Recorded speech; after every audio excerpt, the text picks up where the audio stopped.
Hello po sa inyong lahat mga ka-crypto. Ako po si Pinoy Crypto Trader at sa video na ito ay atin pong pag-uusapan ang tungkol dito kay Bitcoin. Kung saan ang sabi po rito ay 3 Bitcoin price indicators to watch after 30% crush. Yan, narito raw po yung tatlong mga makakalagang price indicators para kay Bitcoin na kailangan daw po nating bantayan pagkatapos po niyang makaranas ng 30% na price crash o yung kanyang naranasang pagbagsak nitong nakalipas na mga araw.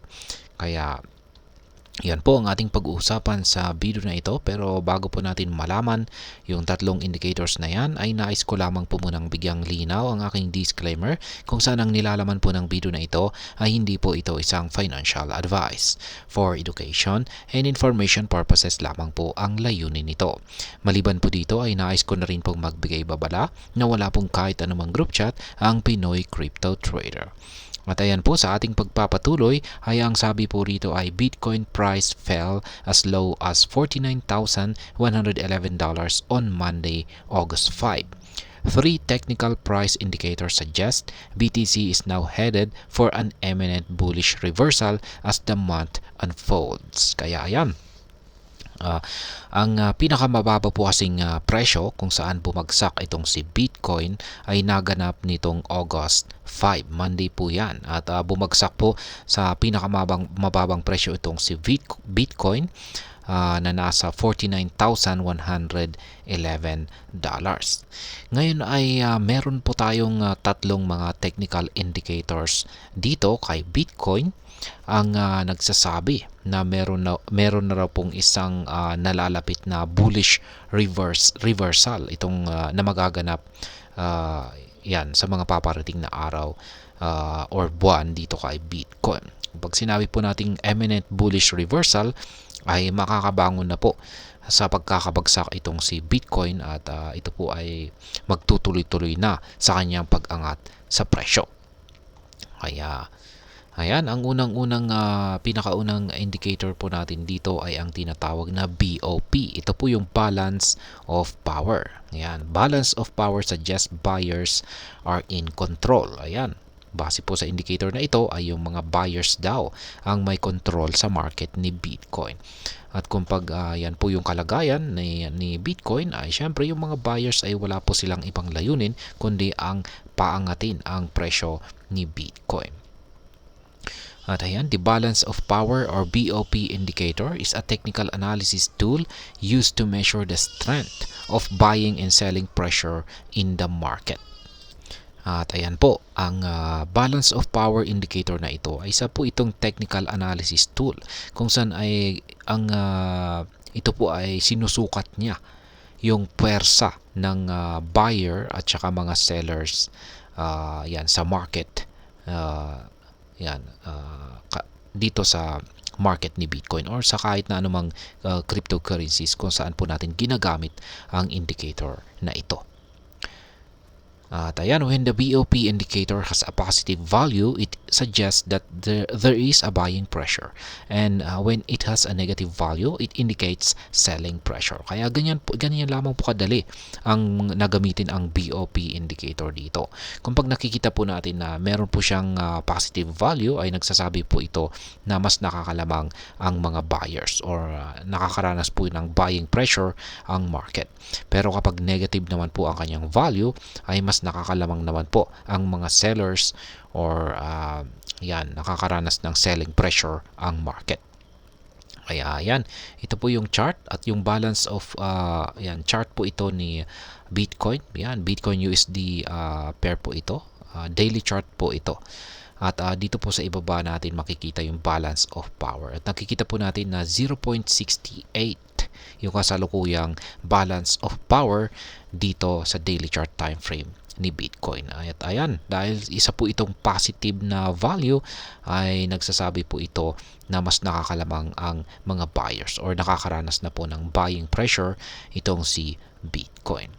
On the BTC or USD daily chart, the BOP is currently trending at 0.68, which is relatively high. This suggests that buyers are currently in control, which can be interpreted as a bullish signal for Bitcoin. Kaya ayan na nga yung sinabi ko kanina, 0.68 ay mataas po ito na value at positive po siya.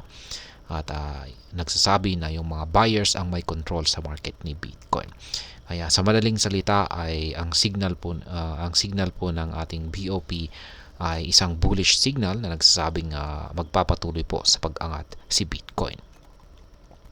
Ayan, yung number 2 or pangalawang indicator natin ay ang ADL. ADL flashes bullish signal, bullish advanced signals. Ayan, kagaya po ng BOP ay ang ADL ay naglalabas na rin ng or nagpapakita na rin ng signal na bullish ang market ni Bitcoin.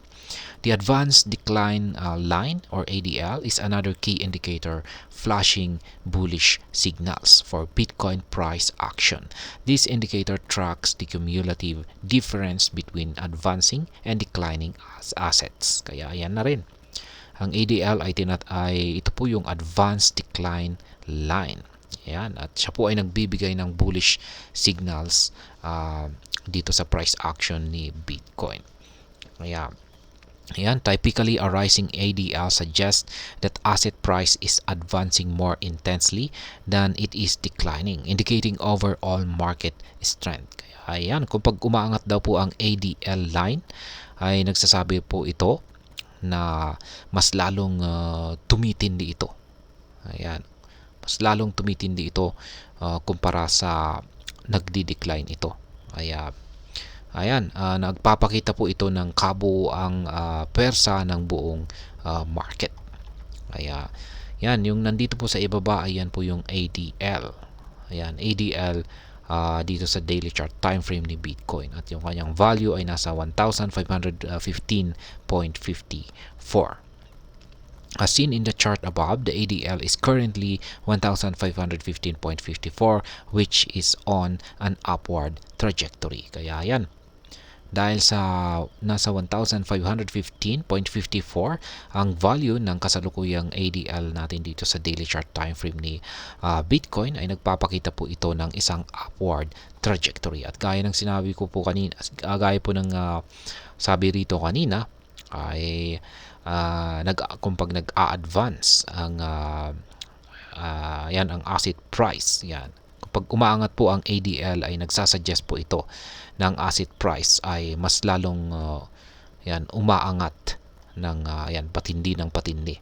Kaya ayan, panghuli, ayan, pangatlo at ang panghuli ay ang Bollinger Band. BTC price forecast, Bollinger Bands show key resistance at $59,500. Yan, yung Bollinger Band indicator na ito ay nagpapakita raw po ng isang resistance, isang mahalagang resistance na nasa presyong $59,500. The Bollinger Bands volatility indicator reveal key resistance at $59,500. This resistance level coincides with the upper band, which BTC needs to break through to confirm a bullish continuation. Ayan na nga. Sa pamagitan po ng Bollinger Band na ito po yung Bollinger Band. Binubuo po yan ng tatlong linya. Or yan, yung kulay red, yung nasa itaas, yan po yung kanyang upper band. Yung kulay blue, ayan naman po yung kanyang middle band. At yung kanyang yung kulay green dito, ayan naman po yung lower band. At sabi dito ay sa pamagitan po ng Bollinger Band na ito ay meron pong resistance, mahalagang resistance line dito na nasa $59,500. Kaya yan, dito po yan. Ngayon, kung pag mababasa, kailangan daw pong basagin ni Bitcoin yung key resistance line na ito. At kung pag nabasag po ito at nagkaroon ng confirmation, breakout, ay dito na po magpapatuloy sa pag-angat ang market price ni Bitcoin. Kaya ayan po yung mga tatlo na mga indicators na kailangan daw po nating tutukan ngayon dito kay Bitcoin. Yan po ay ang Bollinger Band, ang ADL at ang BOP. At ayun, hanggang dito na lamang po tayo sa video na ito mga ka-crypto. Sana po ay inyong nagustuhan ang aking paliwanag sa video na ito. Kung inyo po itong nagustuhan ay pakiclick lamang po ang like button nito. Marami pong salamat sa panonood. Ingat po tayo lagi at God bless po sa ating lahat.